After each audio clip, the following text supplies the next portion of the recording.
जी के अभिमान को देखकर रघुनाथ जी ने मन में सोचा कि मैं उससे अभिमान को तुरंत ही उखाड़ फेंकूंगा, क्योंकि सेवकों का हित करना मेरा प्रण है।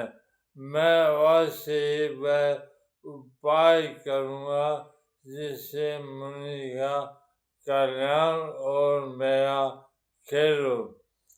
तब नारद जी भगवान के चरणों में सर नवाकर चले। उनके हृदय में अभिमान और भी बढ़ गया। तब लक्ष्मीपति भगवान ने अपनी माया को प्रेरित किया। अब उसकी कठिन कहानी सुनो। उस हरि माया ने रास्ते में 100 योजन 400 कोस स्याही नगर रचा। उस नगर की भांति भांति ये रचनाएं लक्ष्मी निवास भगवान विष्णु के नगर वैकुंठ से भी अधिक सुंदर थे। उस नगर में ऐसे सुंदर नर नारी बसते थे मानो बहुत से कामदेव और उसके स्त्री रति ही मनुष्य से धारण किए हो। उस नगर में शीलनिधि नाम का राजा रहता था, जिसके यहाँ असंख्य घोड़े, हाथी और सेना के समूह टुकड़ियां थे। उसका वैभव और विराट 100 इंद्रों के समान था। वह रूप, तेज, बल और नीति का घर था। उसके विश्व मोहिनी नाम की एक ऐसी रूपवती कन्या थी, जिसके रूप को देखकर लक्ष्मी जी भी मोहित हो जाए। वह सब गुणों की खान भगवान की माया थी। उसकी शोभा का वर्णन कैसे किया जा सकता है। वह राजकुमारी स्वयंवर करना चाहती थी। इससे वहां अगणित राजा आए थे।